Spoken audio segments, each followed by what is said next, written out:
Hello guys, this is Big Fish, and on this video, sorry give me a second, I was eating something super spicy and my mouth is literally looking a lot like a red tomato. Oh god, alright. Hello guys, this is Big Fish, and today we'll be talking about something that I've always wanted to talk about for quite some time now, but I never get the chance to. And this is basically me talking a lot more in detail about what setup looks like and why setup is very important when it comes to winning duels in the arenas. Oh god. So there's a clip that I just posted a couple maybe like around 10 hours ago or something. So this clip is actually about me using the different classes to actually like play in the arenas. And so we're gonna look at the first game here, and I'm gonna explain about a couple things that I did here that I will explain to you why I did those plays and why I decided to do that during this fight. Okay, so I think it's gonna be or it's okay, it's this one. So the second fight against the Kunoichi. So here, this one will be a lot easier to understand. So now if you realize, you might not really understand what is going on, and because of that I will explain to you what is actually going on. And in order for me to explain this a lot better, I need to actually get this thing down to maybe 0.5% speed. Okay, so you guys see what I did here? Do you guys see anything wrong? Give me a second, I need to probably fix the graphics. Okay, we look at this thing again, one last time. Okay, do you guys see what I did?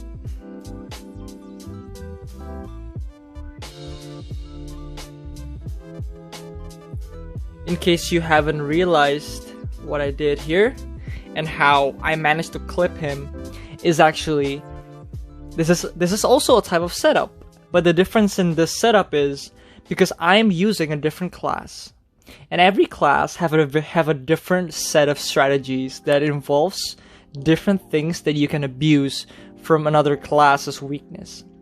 As for the Kunoichi, I know for sure that the Kunoichi has a very, very strong super armor presence, and in order for me to actually mitigate that strength is to actually abuse the fact that the range of the Kunoichi's super armor is very shallow and their duration is relatively short.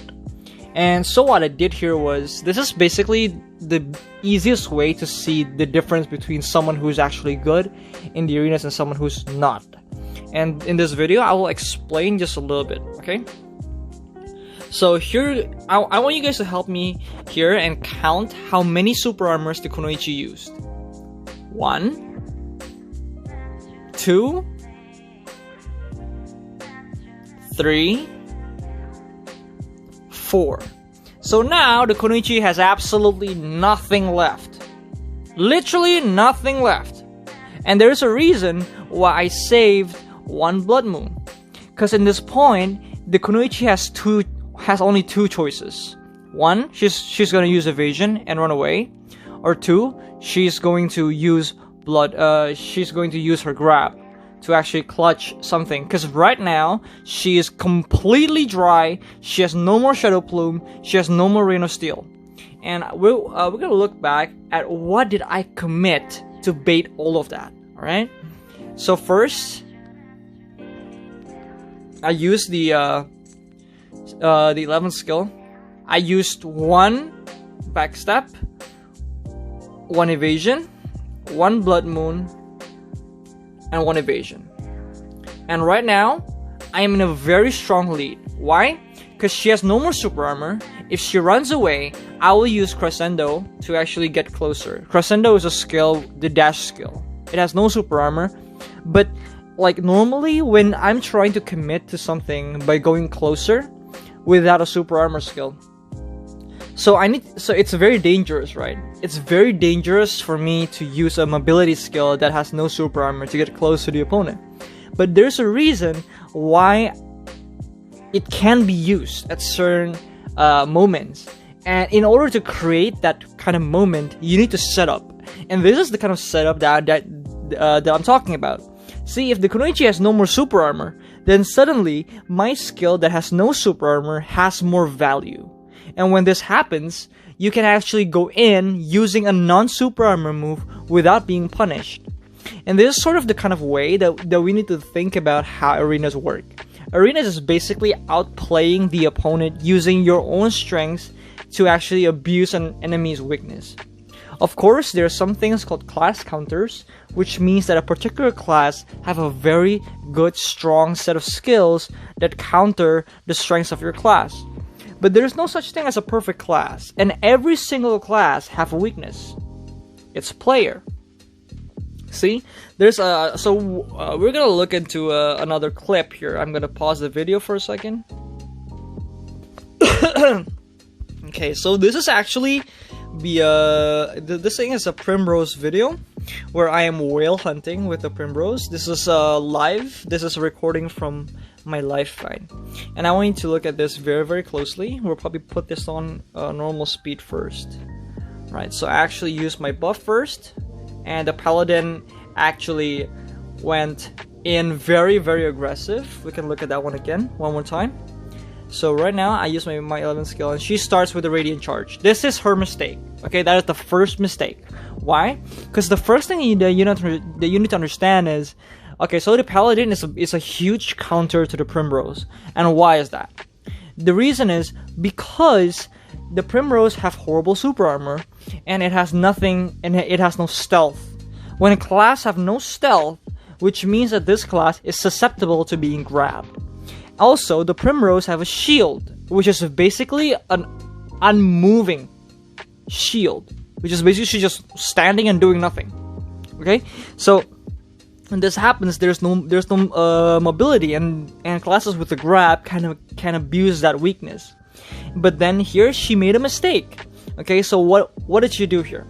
What she did was she actually went for Radiant Charge from very far away, which means that she is basically cutting down the Radiant Charge full duration.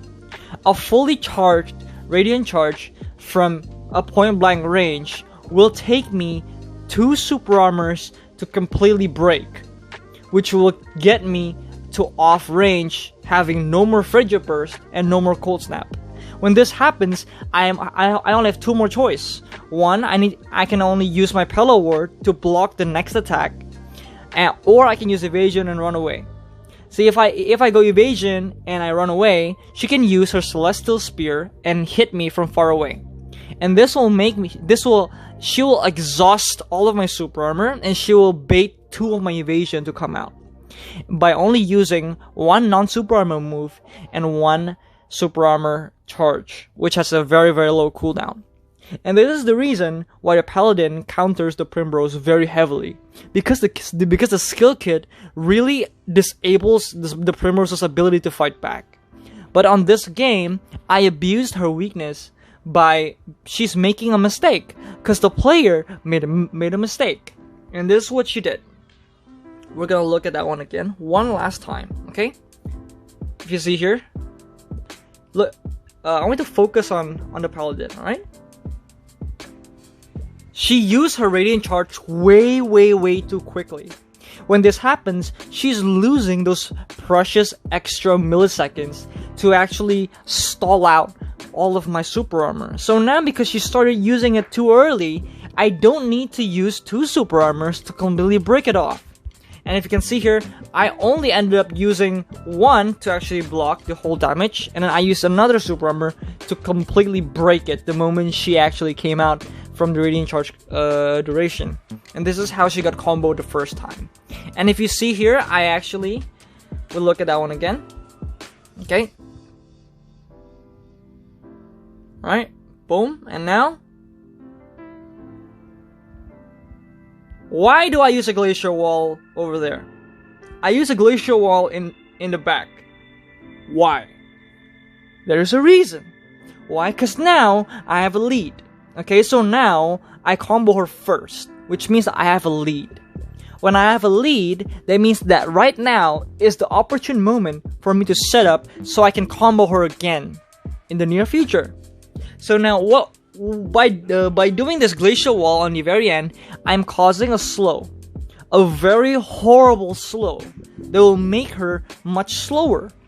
With the minus attack speed from the absolute 0 and negative movement speed from the glacial wall in the end, right now she's basically sitting at a very, very low point.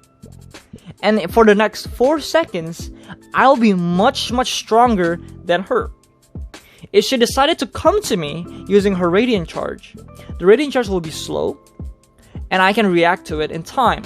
And I can actually run just a couple bit further away, so that I don't need to use 2 Super Armor to block her 1 Radiant Charge that I normally would need 2. So now here we'll see what happened. As I said before, now because she is slowed, she's much easier for me to combo again. And when this happens, I am creating a lead over a lead. So now what happens is I will combo her again, and if you see here, I actually ran away because I predicted that she would wake up earlier. Why? Because I messed up the timing for my combo. And so I actually did not clip the glacial wall in the end after the second combo. So we're gonna look here. Alright, 1. So now I ran away, right? But I went back in and I used the glacial wall once. And why is that? Why did I would throw away my only 1 evasion left to set up with that glacial wall again? Because I know over here, you can look at this, alright? So now if you see here, I have no evasion left, right? I have absolutely no evasion left. Why do you think I would throw away my precious evasion just to set up for the glacial wall? Because I know that if I don't slow her down enough by the end of the time, I cannot run away from her. My 1 evasion will have absolutely no use. Okay, so we're gonna look at this one again, and probably this one in a 50% speed. Probably it's gonna be a lot better. 50% speed. So I ran away here using only 1. I went in and I stabbed her. Combo finish. And because I ran away, so now I only have 1.5 evasion. This thing is not fully charged yet, so I only have 1. And now here, because I forgot to use, because I can't use the glacial wall in the end there, I had to use it right after I finished my combo. So I actually escaped from my combo, and then I actually went back in just to get the glacial wall off.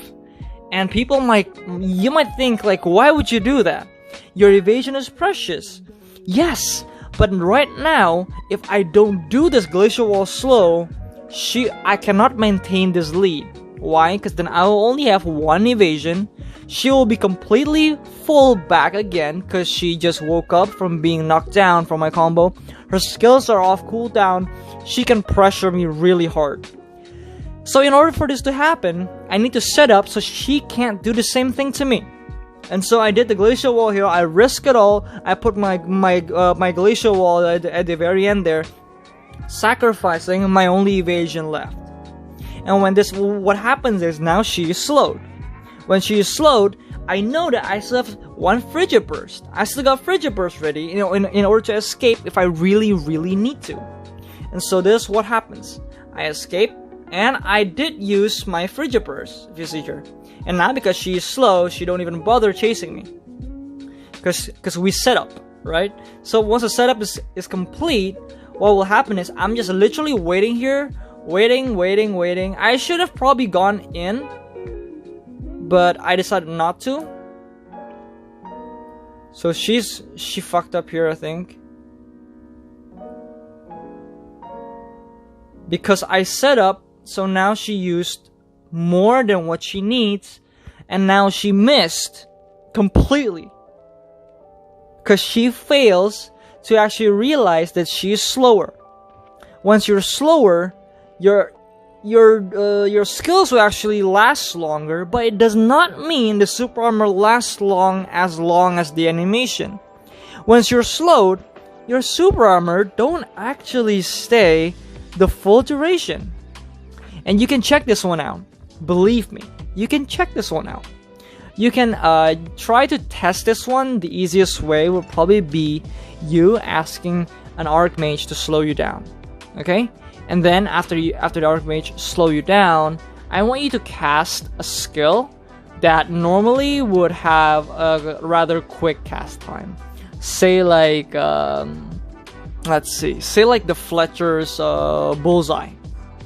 If you get slowed when you're pressing the bullseye, it will not last as long as you think.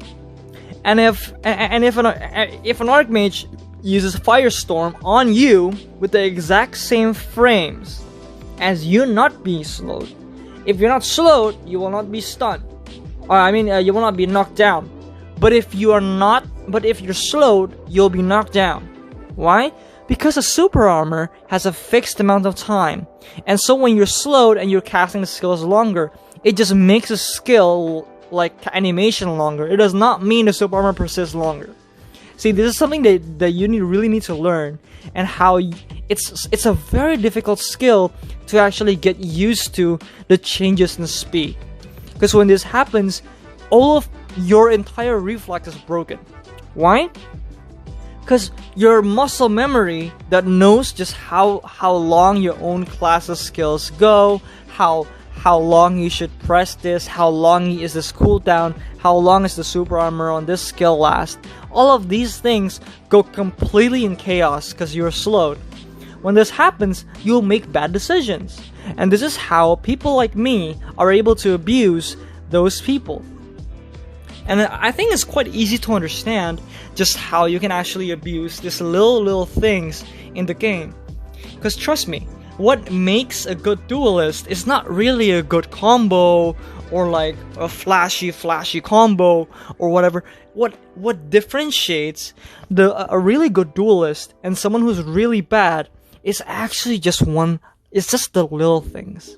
It's often the little things that really make a big difference. Why? Because if we look back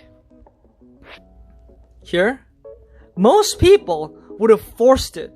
Most people would have kept going, would have not thought about using the skills properly, might panic and use evasion twice or 3 times in a row. See, like these are the little things that makes a good duelist different from a bad duelist. It's not about the combo that I'm using. It's not really about these little things.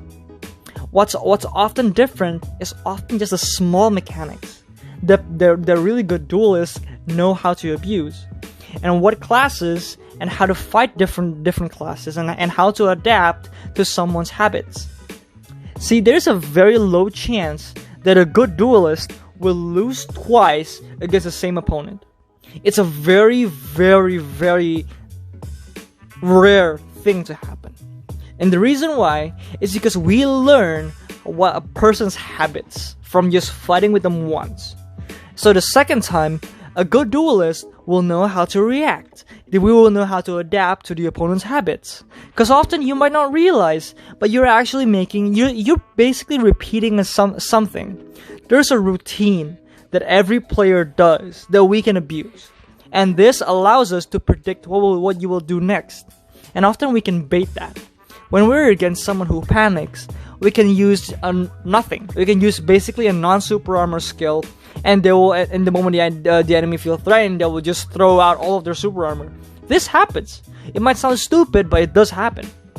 And like, the most common thing with people fighting the Kunoichis is, the moment the Kunoichi went invis, people will start spamming their super armor. When sometimes if you think about it, the Kunoichi cannot teleport. She needs to walk to you, and there's a distance between you and the Kunoichi. If the Kunoichi is here and you're on the opposite side of the map, that means that she will take roughly around 2.5 to 3 seconds to walk to the middle part of the map and use a skill to reach you. In total, it will take her as fast or as slow as 3.5 seconds. That means you don't actually need to actually use your super armor right away. You can wait 3 seconds and then use your super armor skill. See, it's often these little things that people just don't seem to notice. And it's these little things that make me a much better duelist than most of you. But now I'm sharing what I know in hopes that you guys would learn something new. That you guys would learn something that will make you a better duelist. If you keep talking about, okay, CP is a problem, well, I can't say no to that. CP is a problem. If you're fighting against someone who's a higher CP, that means they have a very strong advantage. But one thing that you need to understand is, okay, look, so one, if you want to win, there's 2 ways. One, you out-CP them, and you outskill them by a little bit, or you really train your skills to a very high level in which you can actually beat them even with their CP advantage. Regardless of what path you choose, they will always come to the same meetup. The same meetup is you'll win or you will lose. If the opponent can actually outpace you, they can grow really strong and really good, and while your growth is much slower, you will not win. This is the reason why so many people who told me, like, in the past when the Primrose was like garbage, people would tell me, like, why the fuck would you use this garbage class? Why would you want to use the Primrose? It's a garbage class. It's a shit class. Nobody used that class. But then on fucking April, I got the Challenger with negative 9k CP. And then people start asking, oh, is Primrose OP? No, the Primrose is never OP. It's not even a good class. To be completely honest with you, the only reason why I played the Primrose the very first time is because I think that she looks very hot. She looks very attractive. And it is the reason why I played the Primrose in the very first place. I never thought about this class being good or bad. I just played it because I liked it. I like the fast playstyle. I like how the class is designed. I like how the skill kit works. I like the damage. I like the philosophy behind the class and how it's meant to be played. I like a defensive type, and so I crafted a build made for the Primrose to be played defensive. And it turns out that my build is just happens to be the best.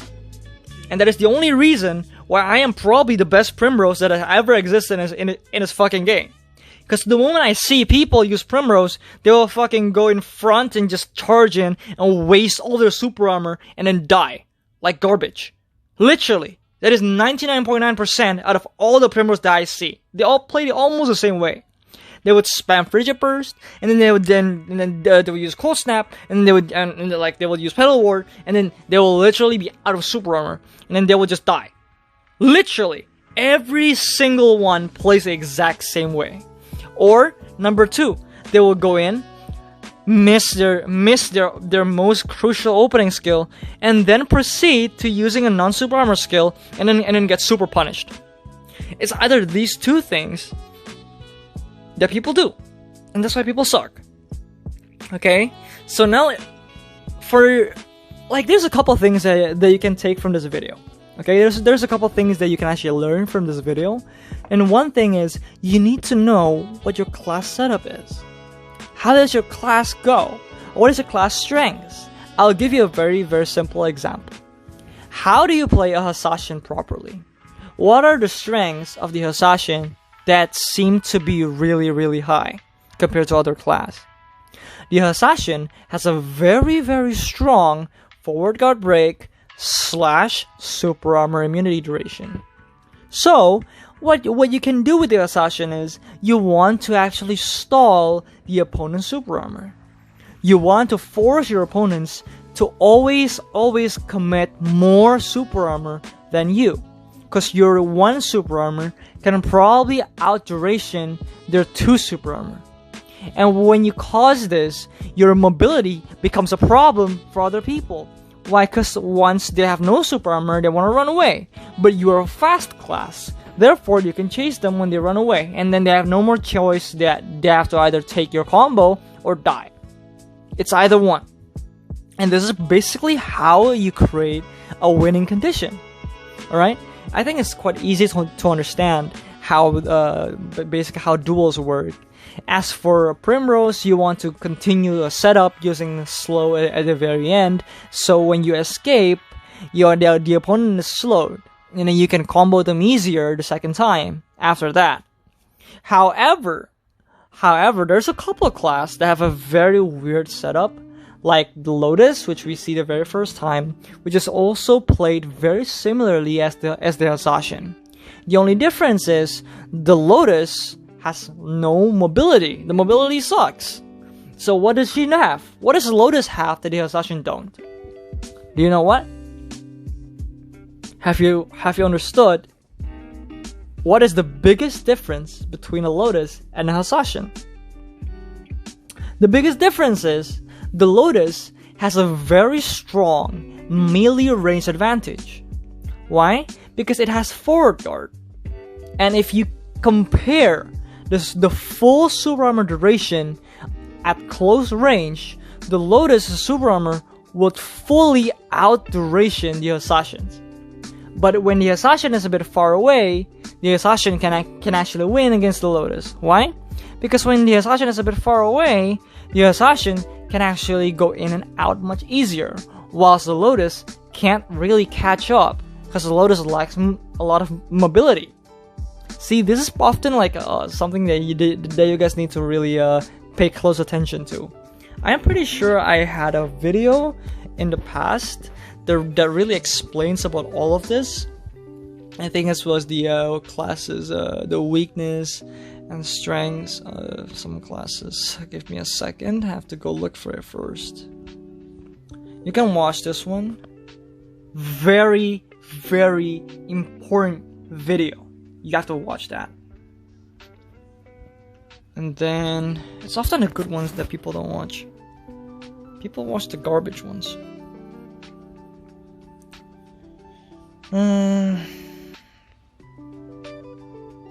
Where is that one, eh? Here. You watch this video will tell you every single thing you need to know about the weakness and the strengths of a particular class. And that is how you can actually abuse some of your skills against them, and to devise a strategy on how to beat a particular class that normally you can't win against. I really hope that you guys learned something very new in this video. And yeah, I really hope that you guys would tell me if you understand, if this kind of explanation works for you, if you guys like this way of explaining things, if maybe you want my videos to be shorter, or I don't know, but make sure you guys let me know on how I can actually explain, or what videos that you guys want me to make. Like, do you guys like educational videos, or do you like me to put in highlights, uncut highlights? Do you want to go live, like live stream a lot more often? Let me know in the comment section, so I understand, you know, what you guys want. Pretty much that is about it for today's video, guys. Thank you so much for watching, and I'm gonna see you guys again very, very soon.